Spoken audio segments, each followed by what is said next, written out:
कहानी की शुरुआत होती है एक भागते हुए लड़के से, जिसे अचानक अपने पीछे गरजते हुए इंजन की आवाज सुनाई दी। उसने घबरा कर तुरंत मुड़कर देखा तो उसे बस दूर से सिर्फ धूल के बादल नजर आए जो तेजी से उसकी तरफ बढ़ रहे थे। नीनो समझ गया था कि यह जरूर खेत का मालिक ही होगा जो उसे पकड़ने आ रहा था, और इसी डर के मारे वो पास के एक गड्ढे में कूदकर छुपने की जगह ढूंढने लगा। उसने अपने शरीर को सिकोड़ कर एकदम समेट लिया और दिल से भगवान को याद करते हुए वो कहने लगा कि बस आज बच जाऊं, खेत का मालिक मुझे ढूंढ ना ले। उसके पिता ने अपनी पूरी जिंदगी मजदूर के तौर पर खेत पर काम किया और अभी कुछ दिन पहले ही उन्होंने नीनो की तरफ से खेत के मालिक के साथ कॉन्ट्रैक्ट साइन किया था, जिसके बाद 10 साल की उम्र में नीनो जबरदस्ती उस मालिक का मजदूर बन गया। लेकिन नीनो अपने पिता की तरह पूरी जिंदगी किसी और के लिए काम नहीं करना चाहता था, इसीलिए जब उसे मौका मिला तो वो खेत से भाग निकला। वो भागने से पहले मालिक की सबसे कीमती चीज, उसकी सोने की पॉकेट वॉच भी चुरा कर ले गया था। जब खेत के मालिक को पता चला कि नीनो भाग गया है, साथ ही उसकी प्यारी घड़ी भी चुरा ले गया, तो वो गुस्से से पागल हो गया और तुरंत सभी मजदूरों को इकट्ठा करके अलग अलग दिशाओं में लड़के को पकड़ने के लिए भेज दिया। उसने नीनो को पकड़ने वाले के लिए इनाम भी रखा।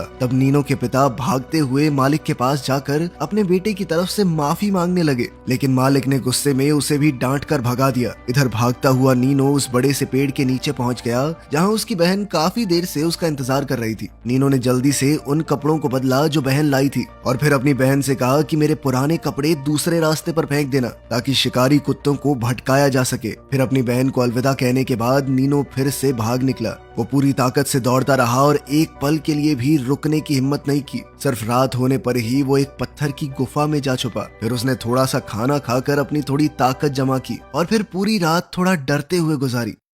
अगली सुबह खेत का मालिक शिकारी कुत्तों को मिले उन पुराने कपड़ों को लेकर नीनो के घर पहुंच गया। मालिक को यकीन था कि खेत से भागने के बाद नीनो की किसी ने तो मदद की होगी और वो कोई और नहीं बल्कि उसकी बहन ही थी, लेकिन उसकी बहन ने कुछ भी नहीं बताया। लेकिन अब मालिक लड़की को डराने लगा। मैं सही बता रहा हूँ, तेरा भाई बहुत बड़ी मुसीबत में है। यहाँ पे सब कुछ सेफ है, बाहर डाकू लुटेरे भी होते हैं, कोई मार देगा उसे। इससे लड़की काफी घबरा गई और उसे लगा कि कहीं उसके भाई के साथ कुछ बुरा ना हो जाए, और आखिरकार उसने बता ही दिया कि नीनो उस तरफ भाग कर गया है। नीनो की माँ ने अपने बेटे के लिए भीख मांगी कि साहब उसे कुछ करना मत, लेकिन खेत के मालिक ने गुस्से में उसे जोरदार थप्पड़ मार दिया। उधर पता नहीं कितनी देर तक चलने के बाद नीनो को आखिरकार एक इमारत नजर आई जो इस सुनसान इलाके में दूर से ही दिख रही थी। ये वही बस स्टेशन था जो नीनो के भागने के प्लान का सबसे जरूरी हिस्सा था, जहाँ से उसे बस पकड़नी थी। एक बार अगर वो बस में चढ़ गया तो हो सकता है वो बच के निकल जाए। स्टेशन को इतना पास देखकर थके हारे नीनो के अंदर अचानक नई ताकत आ गई और उसने अपनी रफ्तार और तेज कर दी।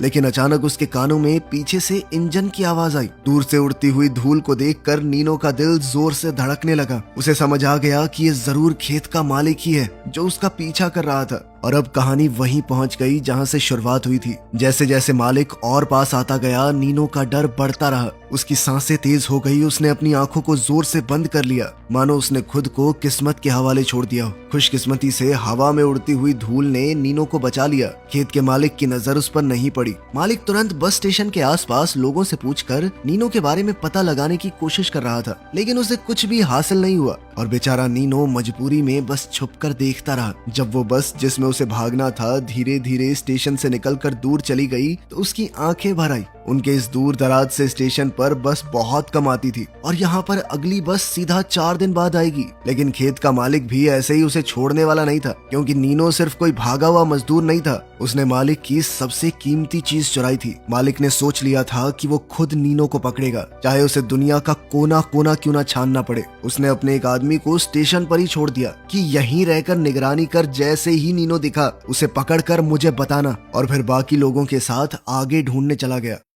बस छूट जाने के बाद अब नीनो के पास पैदल चलने के अलावा कोई रास्ता तो था नहीं। वहीं पकड़े जाने के खौफ से नीनो इतना डरा हुआ था कि वो किसी आम आदमी को देखकर भी घबरा जाता। इसी चक्कर में एक बार वो खड़ी ढलान से फिसलकर नीचे गिरने वाला था, लेकिन फिर जंगली घास को पकड़कर उसने जैसे तैसे अपनी जान बचाई। अपनी पूरी ताकत लगाकर नीनो जैसे तैसे ऊपर वापस आया, लेकिन उसके अंदर रुककर आराम करने की हिम्मत नहीं थी। वो लड़खड़ाते हुए तुरंत आगे बढ़ गया। तभी उसे एहसास हुआ कि जब मैं गिरा तो मेरा कंपास टूट गया और अब ये काम नहीं कर रहा। अब उसके लिए भाग पाना और ज्यादा मुश्किल हो गया, क्योंकि अब समझना बहुत मुश्किल है कि वो किस तरफ जा रहा है। पता नहीं कितनी देर तक चलने के बाद उसे एक आदमी मिला जो अपने जानवरों को पानी पिला रहा था। पानी को देखते ही हद से ज्यादा प्यासा नीनो अनजाने में अपने सूखे होठों पर जीभ फेरने लगा। वो थोड़ा शांत होकर उस आदमी के पास ही छुपा रहा और रात होने का इंतजार करने लगा। जैसे ही अंधेरा छाया वो धीरे धीरे पास गया और जल्दी से अपना बैग उतारा और घबराहट में उस आदमी का खाना बैग में डालने लगा। लेकिन उस आदमी ने नीनो को देख लिया था।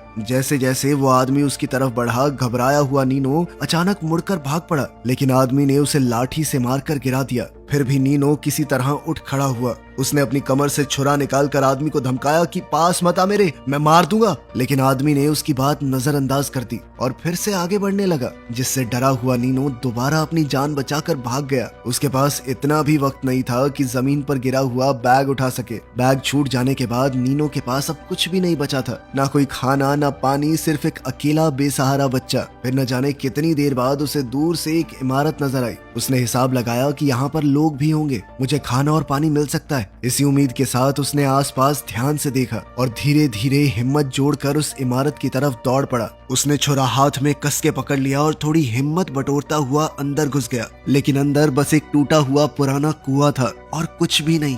नीनो ने एक पत्थर उठाया और उसमें फेंक दिया। काफी देर तक इंतजार किया, लेकिन पानी की आवाज ही नहीं आई। उस सूखे और वीरान कुएं को देखकर नीनो फिर से पूरी तरह टूटा हुआ महसूस करने लगा। भूखा प्यासा और बिल्कुल थक चुका नीनो अब और बर्दाश्त नहीं कर पाया और वहीं जमीन पर गिर गया। पता नहीं कितनी देर बाद एक आदमी ने बेहोश पड़े नीनो को देखा और उसे होश में लाने की हर मुमकिन कोशिश करने लगा। खतरा महसूस होते ही नीनो ने तुरंत अपना छुरा उठाया और खुद को बचाने की कोशिश की, लेकिन हद से ज्यादा कमजोर होने की वजह से वो उस आदमी के सामने टिक नहीं पाया और आदमी ने उसे आसानी से काबू कर लिया। नीनो की जान बचाने के लिए आदमी ने कपड़े के टुकड़े पानी में भिगो भिगो कर उसके होठों पर लगाए और धीरे धीरे उसे मौत के मुंह से वापस ले आया। जब नीनो आखिरकार होश में आया तो उसे एहसास हुआ कि जिस आदमी ने उसकी जान बचाई है ये कोई और नहीं, वही आदमी है जो थोड़ी देर पहले जानवरों को पानी पिला रहा था। उस आदमी ने नीनो को खाना चुराने के लिए कुछ नहीं कहा, बल्कि अपना सारा सामान खुशी खुशी उसके साथ बांटा। जो बैग नीनो गलती से छोड़ आया था वो भी उसे वापस कर दिया। उसी दिन से ये दोनों साथ साथ सफर करने लगे। उस नेक दिल इंसान ने अपना सर पर बांधने वाला कपड़ा भी नीनो को दे दिया ताकि वो तेज धूप से बच सके। लेकिन उस आदमी के पास खाना पहले ही कम था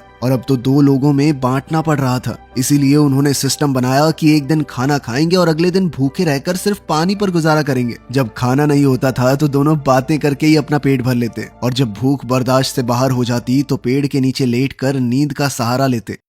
इधर खेत का मालिक जो कई दिनों से नीनो का पीछा कर रहा था, उसने अपने आदमियों को 2 गुटों में बांट दिया और वो धीरे धीरे नीनो के करीब पहुंच रहा था। उधर नीनो को पता चला कि उस आदमी का नाम रॉय है। खैर कुछ देर बाद रॉय ने देखा कि मेरा कुत्ता जो आमतौर पर शांत रहता है इतनी जोर जोर से भौंक क्यों रहा है। जिस दिशा में कुत्ता भौंक रहा था उस तरफ से 2 लोग उनकी तरफ आ रहे थे। रॉय समझ गया कि ये लोग शायद वही हैं जो नीनो को पकड़ना चाहते हैं, इसीलिए उसने बिना देर किए नीनो से कहा कि तुम जल्दी से छुप जाओ। ये सुनते ही नीनो इधर उधर देखकर छुपने लगा। दोनों पीछा करने वाले लोग जल्द ही वहां पहुंच गए और पूरी सख्ती से उस आदमी से पूछताछ करने लगे कि नीनो कहाँ है। लेकिन रॉय ने पूरी तसल्ली के साथ कहा कि मैं किसी नीनो को नहीं जानता। उनके सभी सवालों के जवाब रॉय ने इतने अच्छे से दिए कि उन्हें बिल्कुल भी शक नहीं हुआ। जैसे ही दोनों रॉय की बातों पर भरोसा करके वहां से जाने लगे, तभी अचानक उनका शिकारी कुत्ता भौंकने लगा। वो पास के सूखे कुएं की तरफ इशारा कर रहा था। उनमें से एक ने तुरंत सूखी घास को आग लगाकर कुएं के मुंह पर फेंक दिया। कुएं के नीचे छुपा हुआ नीनो पूरी तरह घबरा गया।